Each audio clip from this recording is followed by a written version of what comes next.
Hello,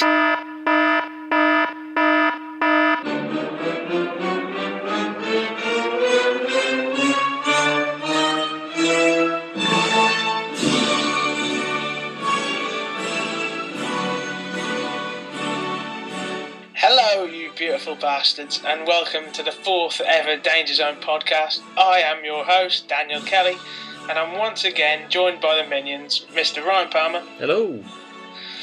And the big red Himpy. Hello. Right, as always, we'll begin by having a look at this week's episode of Raw. I've been in the Danger Zone.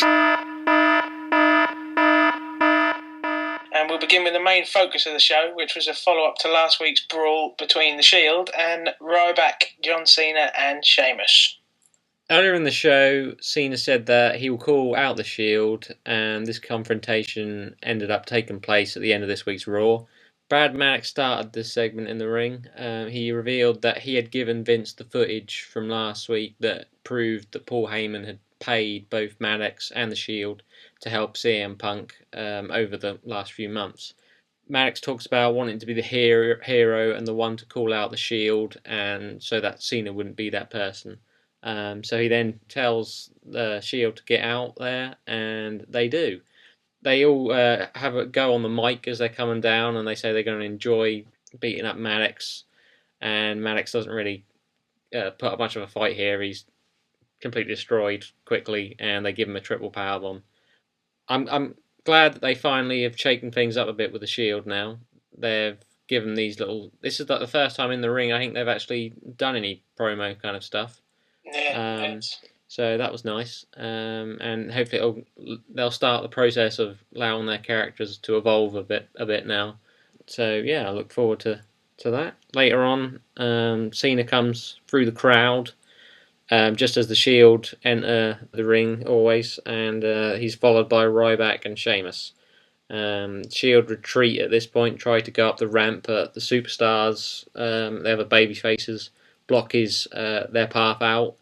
So they're forced to go back in the ring, and then the Shield, Sheamus, Cena, and Ryback all brawl, and then the Shield escape again, and they go back through the crowd. Yeah, this was a weird segment, really, especially for the end of Raw. Didn't seem like a main event, did it? No, it was really quite peculiar. You expected more or something else to then follow that. So not sure what their thinking was for that, especially when they had Punk and Jericho in a match, which I suppose Cena's got to be in the main event slot, especially leading up to WrestleMania now. But yeah, it was peculiar. Definitely looks like they're going with what you were saying with the Elimination Chamber match, that we're going to have the Shield versus Cena, Sheamus and Ryback. Whether this will be in an actual Elimination Chamber match, I can't see why it won't be. I think they need another chamber match, so yeah, that makes sense. At least we've got one listener. Yeah, I hope that they do that. I won't be surprised if they don't do it, though. I think... Just to cut in there, I'm pretty sure that was announced. In a dark segment after the show, they announced the Shield versus Cena, Ryback and Sheamus in the Elimination Chamber. So. Oh, really? I thought it was just rumoured at the moment. It wasn't... Cena said it might be happening, but it's not been official on programming yet, I suppose. I'm pretty sure it will. Alright, yeah. Well, it looks like it's definitely going to happen. I think it'll be a good match. I think I can see the Shield winning it, to be honest, if it does happen. I think they won't win it as decisively as they did at TLC, but I've just got a feeling this time that they're fully behind them, and I think a win, whether it's tainted or not, over three of the top baby faces in the company, I think that's pretty much it for building the Shield then. I think they're where they're going to be. I don't actually think the Shield are going to win this match, if it happens, of course, which most likely will. I think they should. It would be great for them. Like you say, instantly they're going to be even more made as a group. But I can't see Cena losing any type of match up until Mania now, because they're just going to be building him strong. And I suppose the most logical person to take the pinfall if the Cena, Sheamus, Ryback team did lose would be Sheamus. But I think even Cena being associated with on a team that has lost is out of the question at the moment. I just don't see them doing that, and it's a shame, really, because I think this would really because it's not going to help Cena, Sheamus, or Ryback if they beat the Shield, and it'll help they don't need Shield to so win, much. do they? It's No, not going to boost any of their careers, to be honest. They're already where they need to be. They're not going to be boosted by a victory over three newcomers. Yeah. I will really look forward to this match. I think though, I suppose just because it's these are three of the Cena, Sheamus, and Ryback are probably the most pushed baby faces, certainly, but probably overall performers in WWE. They're the most over pushed that in the last year that WWE had. So it'll be interesting that they're having a match with the Shield, and I kind of will look forward to it because they are who WWE perceive to be their biggest stars in. That plays into the injustice theory as well.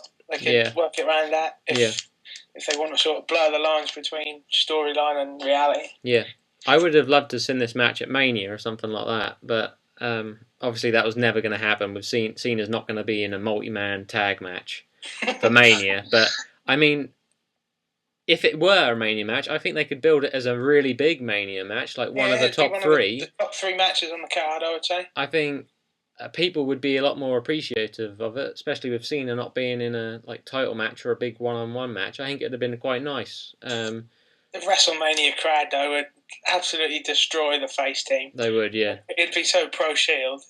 I can see why they're not doing it at Mania, to be honest. I kind of do expect that with Elimination Chamber a bit, though. I think Shield would certainly be cheered quite heavily. Yeah. Because I mean that'll be I don't know where it is being held at Elimination Chamber, but I mean just to confirm that I've just been on WWE.com and it's on the homepage, so that match is official. Oh, it is official. Is that in the chamber? Yep. There you go. Oh, it's a tag team match in the chamber, is it?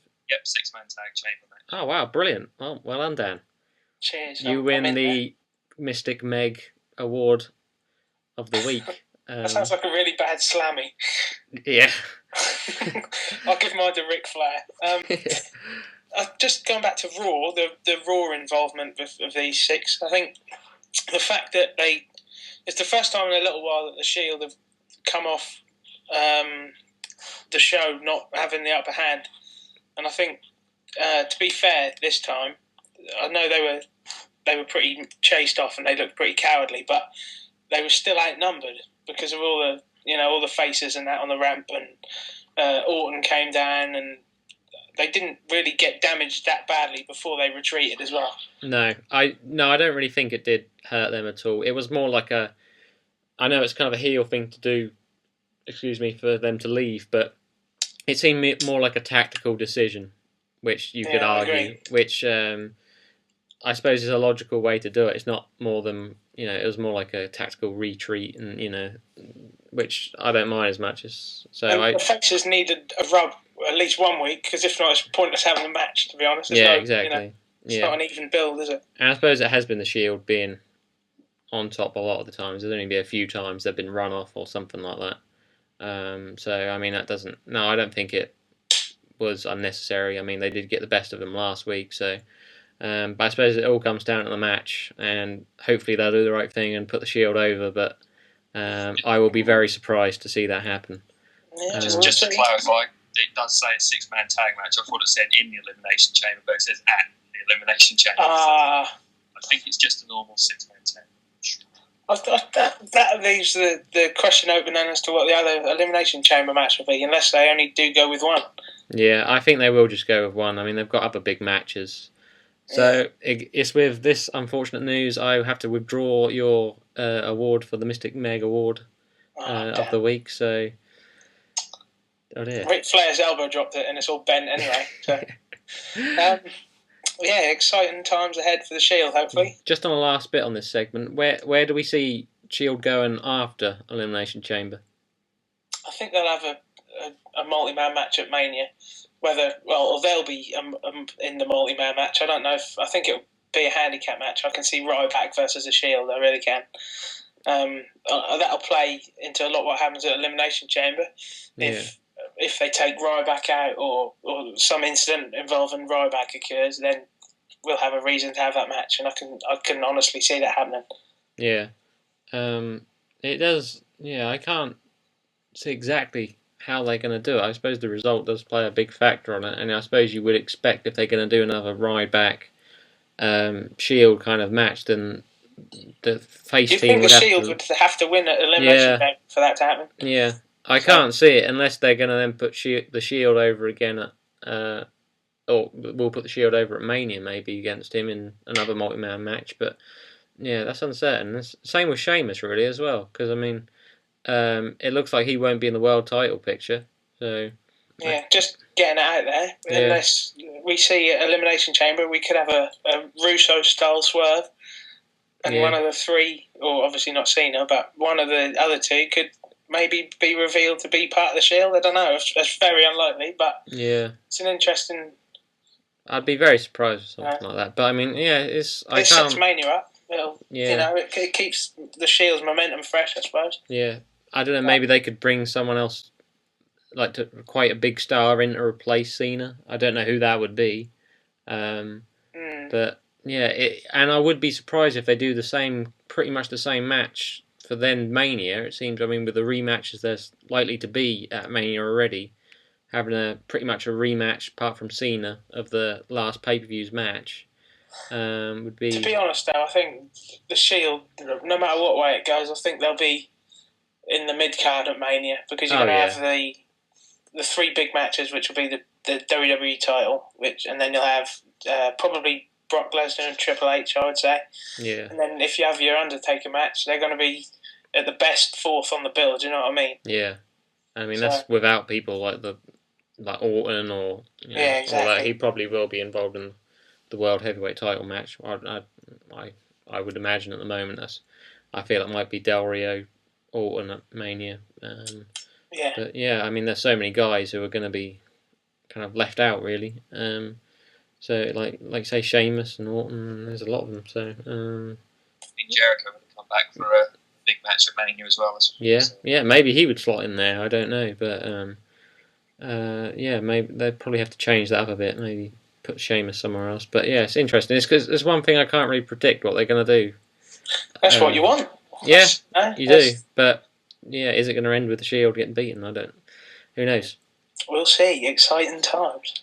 Moving on, let's have a chat about CM Punk's evening, which began with his promo and then the excellent match against Chris Jericho. Yep.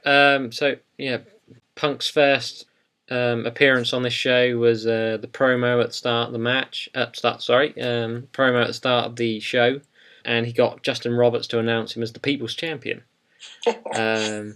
which is peculiar considering he only calls them fat and ugly and such things. Yeah, that's the irony, isn't it? I suppose. Yeah, I guess we had to have a People's Champion on the show, considering The Rock was nowhere to be seen. I thought Justin Roberts forgot, but he didn't call him the People's Champion when he came out, did he, for his match? No, he didn't. And I think he has been doing that on house shows as well. Yeah. On the last week loop, I believe. I think he's been doing exactly the same segment at the start of his match. Yeah. But I thought the promo was that's hard for CM Punk really, because at the minute he's having to sort of cut two promos at once in every promo, because he's got to insult the crowd and get him some cheap heat, because if not he won't get any heat, because he's too likeable. Not likeable, but he will be cheered. And then he's got to cut the promo which he wants to cut. Do you know what I mean? Yeah, I can't. I really don't like how he just insults the fans and just. It does feel cheap, and not in like the cheap heat sense. The word it's just a stupid way to do it. I mean, if you have to, I don't know. It just, as a wrestling fan, if a wrestler is insulting a crowd of people that I happen to be in, calling us all fat and we won't amount to anything, I don't know why you would get angry about that. I mean, if someone in the street did it to me, then yeah, I'm going to get angry. I get angry all the time when they say it to me. But, it's just ridiculous when people actually fall for it and get angry. It just... I don't know. I don't understand it. It's stupid. And I wish Punk wasn't, I don't know, expect he's made to do it, I don't know. But it just feels really unnecessary, especially with what his character is. I don't like it. If he's putting across a message that He's different to everybody, and it's good to not fit in with the system. Why is he then picking on people that aren't necessarily your typical person just because they look slightly different? It's a bit hypocritical, but I suppose it's cheap heat, and it does get him heat. So it's all WWE is insulting people. The heels all insult the crowd, and the babyfaces all insult the heels. I mean, you can see how much Vince McMahon is in all of these shows, and just by how the wrestlers are, it's just stupid. The one positive for the promo though is a lot better than Booker T's. That was brilliant though. What a mess! Managing man, super director thing. He actually started laughing. That was that man. Deary me. And so Punky didn't really say that much in this promo. He was just professing his innocence to the footage of Heyman from last week, and saying as he was not shown in it, he can't be proved to be part of the scheme, which is fair enough. And states that Vince probably set it up. Would you not say that's a route to get CM Punk away from Heyman? Possibly. Maybe for the time being. I don't think they'll ever not be associated with each other, but no, but he's now got Brock to sort of deal with, hasn't he? Yeah. So. Yeah, he seems to be sort of transitioning away from Punk a little bit and acting as Lesnar's representative again, doesn't he? I think Punk hasn't got the title. He obviously can't walk down the ramp with a title, can he? So no. I don't think Punk needs him, to be honest. I think Lesnar needs him as a mouthpiece a lot more than Punk does. So yeah, I did foresee this happening when he aligned himself with Punk. I did think it would only be until Lesnar came back. So I think he's done well with Punk. I've enjoyed their partnership if it has come to an end. Oh yeah, I mean they're both quality, so I mean only having the two of them together is going to be good. That'd be hard for them to mess that up. Yeah. One thing we didn't talk about is that Punk started having a go at people at ringside who must have been plants. Yeah, definitely. That was weird. I don't know why they would bother with plants just for that bit. It's not like he did much. He just called one of them Four Eyes, and I mean that was it. It didn't need to be done, did it? It wasn't a crucial part of the promo. So. Yeah, weird. So Booker T, when he came out, he said that Vicky had given him deciding factor over what Punk was going to do that evening. So they had the WWE active poll, and it was either going to be Punk versus Ray, Orton, or Jericho.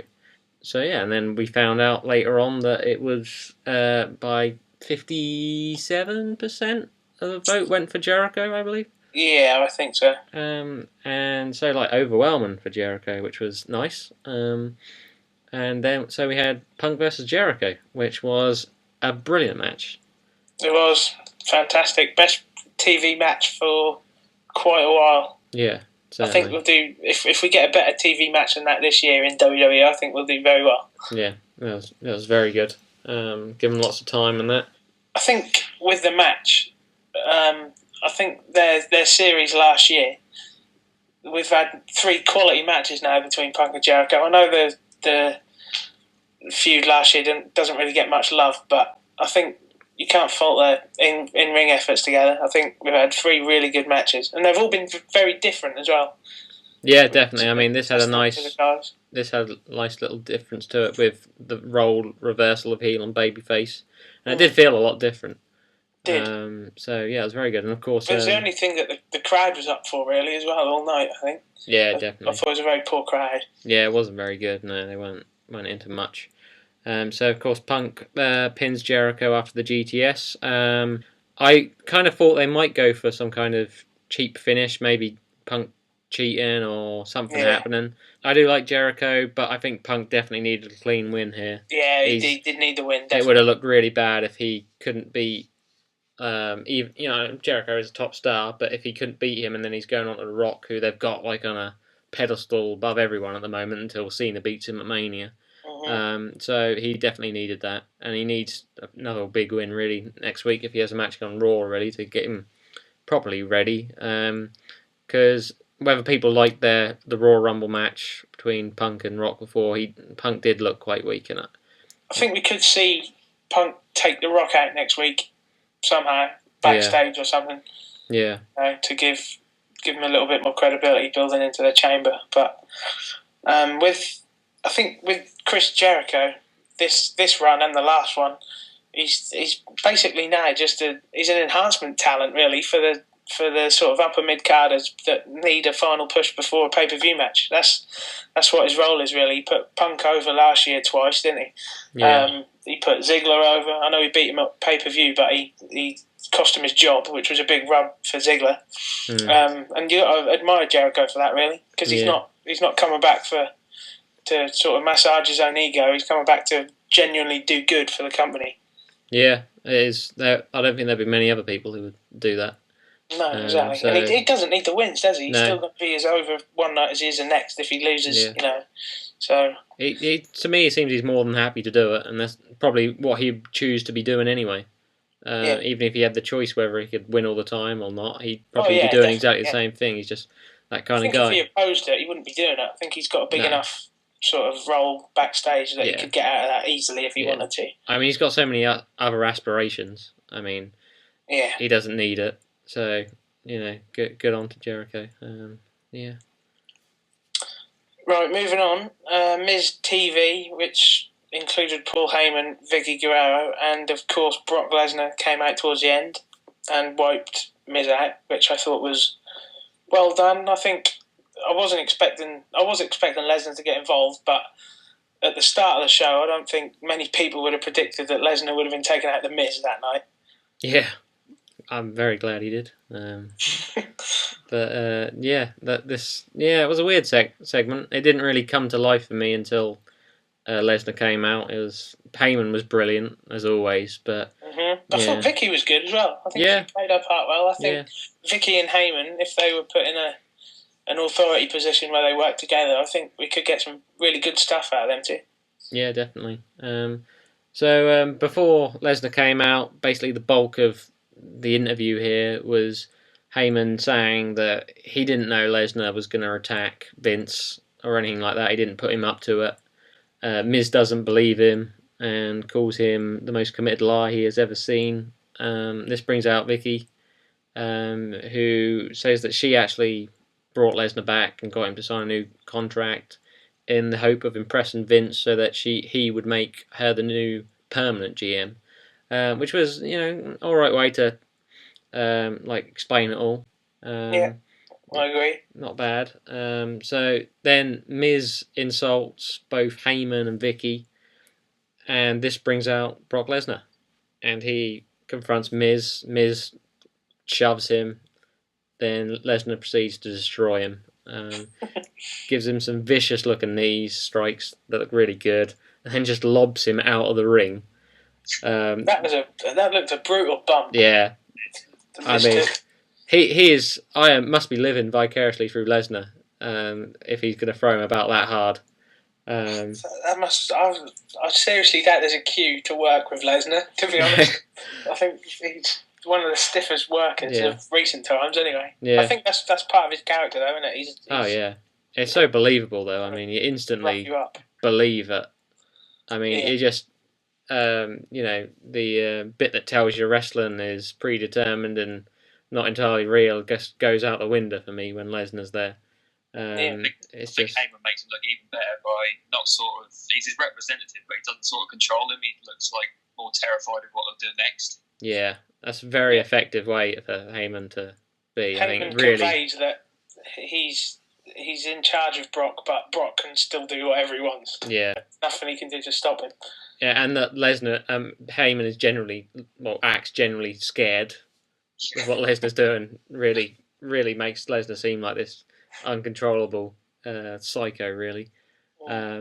So another hilarious bit was when he lobbed that chair at Miz's face.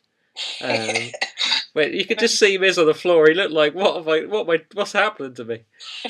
Which was brilliant. And then when Brock is busy lobbing the sofas out of the ring. I swear that's the only point of them being there, for someone to throw them about. Yeah.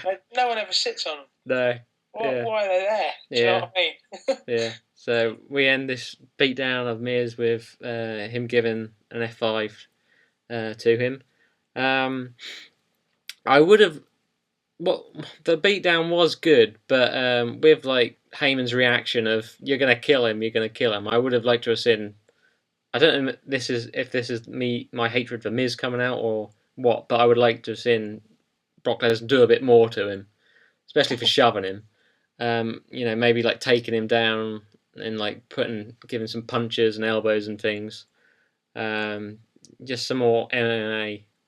I'll say that again, MMA offense. Sorry? I'm surprised we didn't see the Kimura. Yeah, something like that. I just would like to see a bit more from Lesnar, really. I mean, it's not his fault, but I just like to see a bit more of a bit more damage done to Miz, really.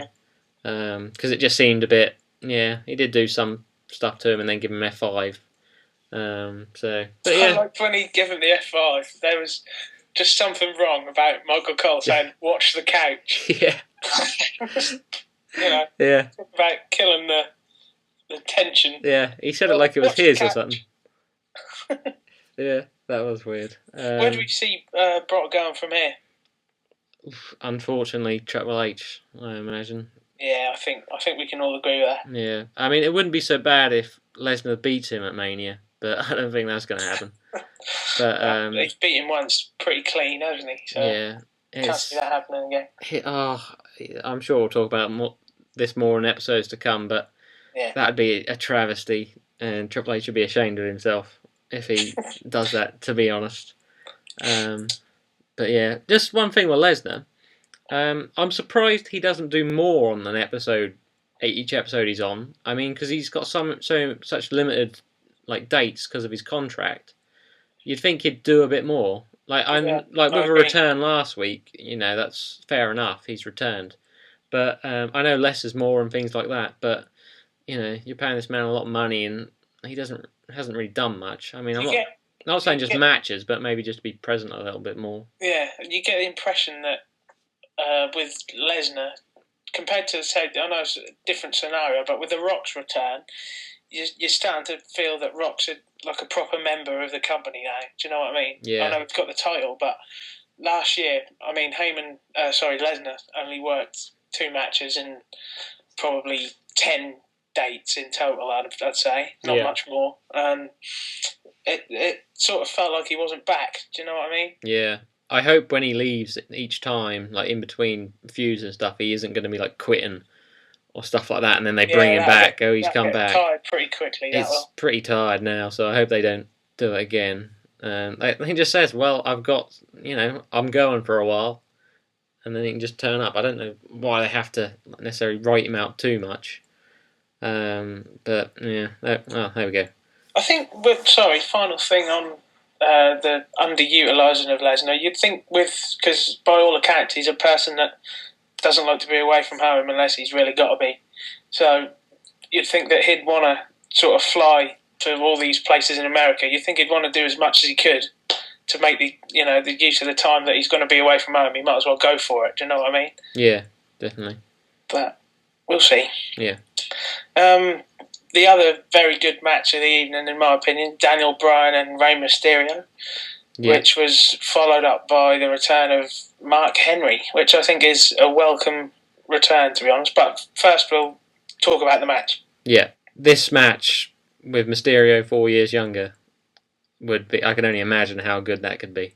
I mean, this was very good, but I don't know... With Rey, I don't know if this is age and injuries. I mean, he's not that old, but I mean, mid-30s, but I don't know if he just... Since he's come back the last few times, he hasn't seen his old self, which is kind of... He's had a lot of trouble with his knee. Exactly, yeah. You can't affect his speed at some point. Yeah, you can't expect him to be, but it's a shame, really, especially since this is the points in time, really, where these two have only started having matches together. But maybe, this is just a bit of, he's just got to work his way back in and things and get comfortable again, because, I mean, he's not had any sustained time, really, in the ring. He's not had a decent run for a couple of years now. No, where he can get fully involved. Do you know what I mean? Yeah, shame. But yeah, great match here. Some beautiful. I think he can still do it because you saw the Elimination Chamber 2011 possibly with the final stages with Edge. That was one of the best sort of exchanges I've seen for a long while in WWE. If that was a match on its own, it would have been a really, really good match. It would still be talking about. Definitely. So I think since Elimination Chamber 2011 and 2013, has he really lost that much? Yeah.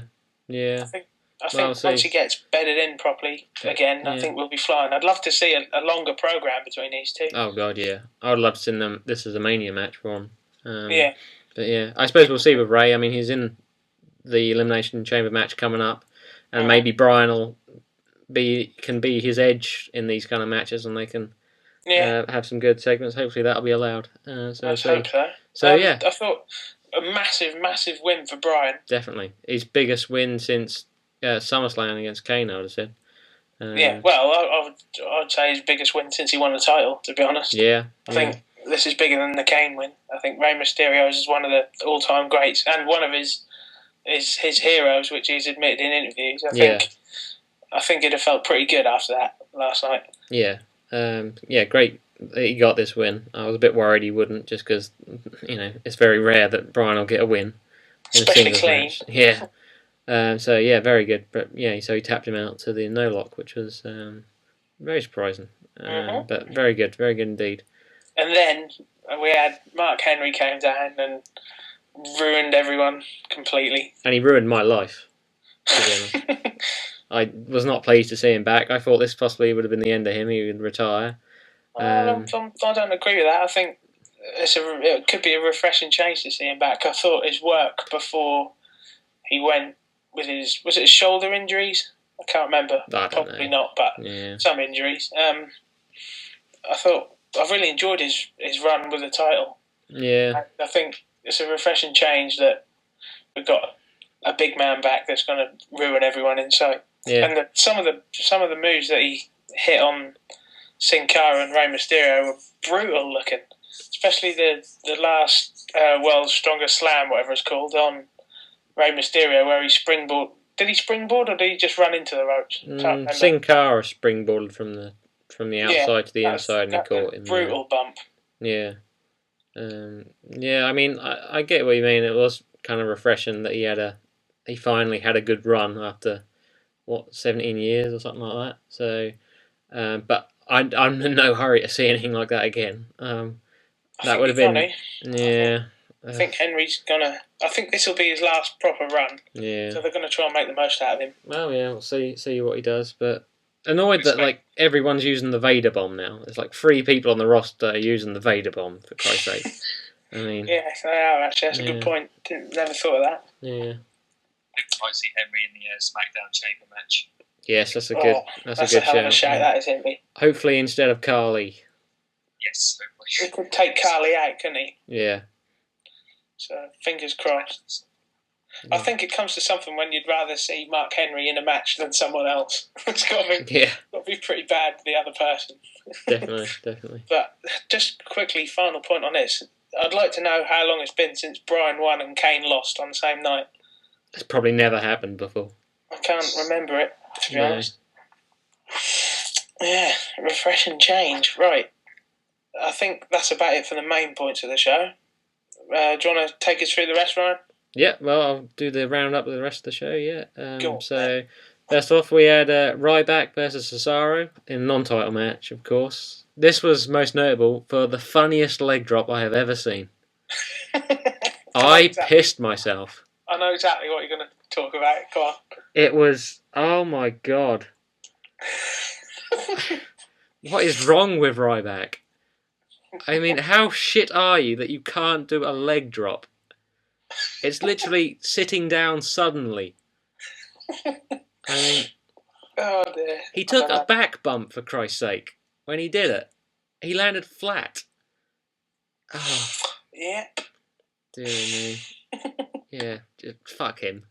And he won, so, I don't want to talk about that anymore. Go on then, what's next? You just can't get over the leg drop, can you? No. He's just shit. Okay, I'll compose myself. So we had Jack Swagger versus Santina Morella. For anyone that didn't know, Jack Swagger's back with long hair and a beard. I think he's going to get a pretty big push coming possibly before Mania, possibly after. I think he'll be in a... well, if he's at Mania, I think he'll be pretty irrelevant. But I think after Mania, he could be a focal point of SmackDown. Yeah. Well, we'll see. He did look quite vicious in this match, which was quite nice. Had a bit of a vicious streak, which He did. look. Vince loves him because Swagger was going to quit the company, and Vince has told him that he's got big things planned for him. So Vince must be a fan. Yeah, well, we'll see with that. That's interesting. Maybe another possibility in the SmackDown chamber, maybe. Yeah, I think so. I think that's pretty much a shoo-in, to be honest. Yeah, definitely. The ankle lock has been renamed to the Patriot Act. Yeah, I saw, which is it's a bit silly, I think. Yeah, it's a stupid name. I mean, ankle lock's an ankle lock. I mean, call it the Patriot Act, just gonna be, and it's a stupid name anyway for anything. I mean, I don't think that'll last long. No. So of course that's what Swagger won with against Santino in this basically a squash match. Right. So next up, we had Del Rio versus Cody Rhodes, who's a jobber to the stars now. Poor Cody. He certainly is a jobber to the stars. Things are looking up for him though. He's got a nice little t-shirt. Yeah, he's got a new t-shirt. Mustache on it. For greatness. Yeah. So again, this was well, it was more competitive than last week, John Cena versus Cody Rhodes, but still, only just. Yeah. So Del Rio wins with a cross arm breaker. So throughout the rest of the show, we had directly after this match, Del Rio had a bit of a promo which didn't go over that well. He got watered a bit, and then Big Show was shown in a hotel via satellite. I thought the Big Show segments were golden. He is a funny man. I do. He is. I thought the brawl at the end was done well as well. Yeah. The way he sold the fire extinguisher bump, he just topples really slowly. It's comical, but I think very good. Big Show's selling. It's either he stands there in agony, like hitting his big old giant bollocks, or he just is knocked out completely and he's sprawled on the ground or something. So it is funny. I'm still going to say it though. Del Rio and Big Show are the highlight of the show, whether it's Raw or SmackDown. For me, I think. Yeah. Well, I think they're the best thing going at the minute. I've got to be honest. Not on this show. I would definitely not have said. Not even close. No, but really. I mean, they're the thing that I'm looking forward to probably the most every show at the minute. Okay. I'm a big fan of Del Rio. I think like everyone, before the face turn, he was unbelievably stale. Yeah. Couldn't really care less for him. But I think since the face turn, he's probably in my top 5 now. Really? And at the minute, Big Show is pushing as well. I think he's very entertaining. Yeah. There's been a good variation of segments between the two, really, isn't there? There has been, yeah. Park a lot in the hotel. It's been a while since we've seen a hotel segment, I think. Where the face breaks in and brawls. Can't remember the last time we saw one of them. So it's refreshing. I think this feud, it's going to make Del Rio as the babyface. Yeah. I think it's going to reinvigorate Big Show as well. Yeah. So we'll see where they go. Yeah. So next up, Sheamus versus Kane. And Sheamus won this. Brian kind of cost Kane. I didn't really enjoy the match, to be honest. It was terrible. There was a short, lethargic match where both of them looked like they've already been in half an hour matches or something. It was just kind of slow motion. I think it was the main points of it were to advance the Bryan and Kane business and to just get Sheamus on the show before the end segment, I think. Yeah, this possibly lead to Kane not being in the Elimination Chamber now. I suppose we'll see. But yeah. Next up, Orton versus Barrett. Yeah, just above average Wade Barrett. Yeah, this was as average as everything else has been. And Orton wins with an RKO. Brilliantly average. Yeah. It kind of begs the question, why did they bother having Barrett beat Orton a couple of weeks ago? Yeah, they've gone nowhere with it. He beat him on SmackDown, he's beat him on Raw. This was the most predictable thing on the show. I think it was so obvious that Randy was going to win. Yeah, with Orton, this is exactly like with Cody, Alberto Del Rio. This is exactly how they've always he's been booked, he'll lose to someone on TV, but then he'll have to beat them twice later on. Yeah. It's a bit stupid and predictable. So, yeah, there we go. So, and the Intercontinental Champion is getting buried again. Yeah. I can't see the point in having the title if it's not used to get whoever is holding it up to a main event level. What's the point in having it? Yeah, I think definitely with the mid-card titles, that there's two is definitely hurting each of them. Because, I don't know, they haven't got time to focus time on both of them, really, on Raw. I agree, but on the other hand, they've got so many people doing nothing that they need a bit of direction. Yeah. Okay, so in other announcements, Bruno Sammartino was inducted will be the next inductee into the Hall of Fame, which I was surprised when I heard about this. Very surprising. I think he's one of the most deserving ever, to be honest.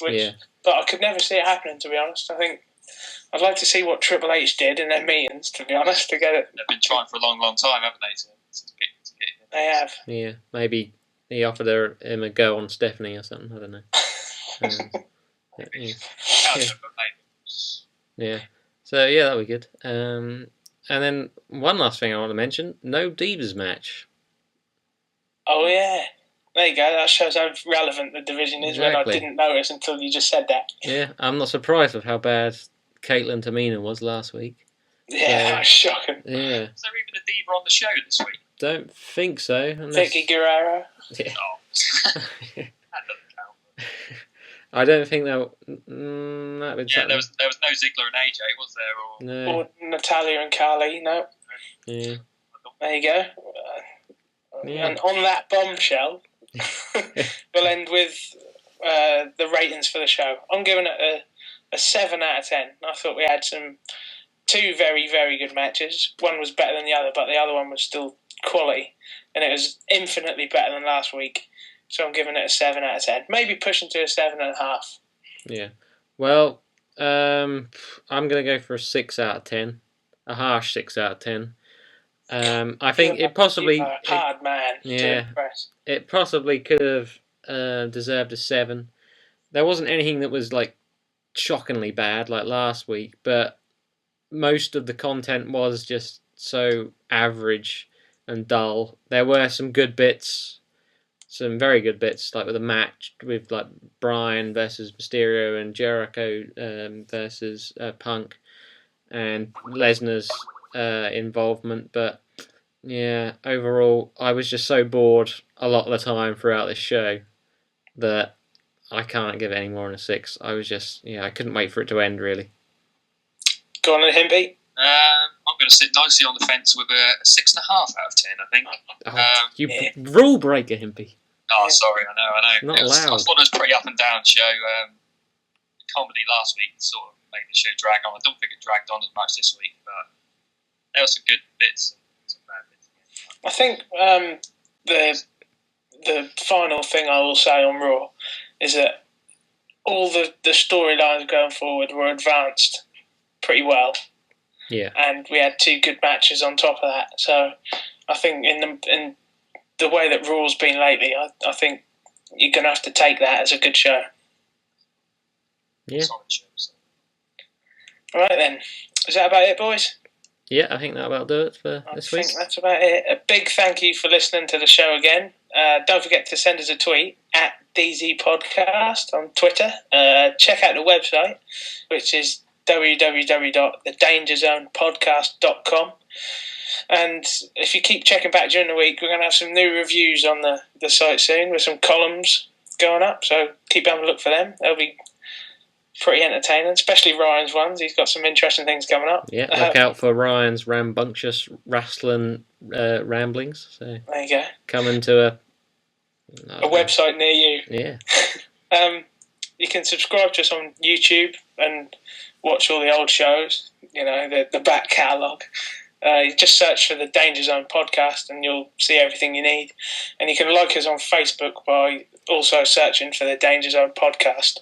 Join us next week when we'll be previewing the Elimination Chamber pay-per-view in depth. And until then, you've been in the Danger Zone. I've been in the danger zone.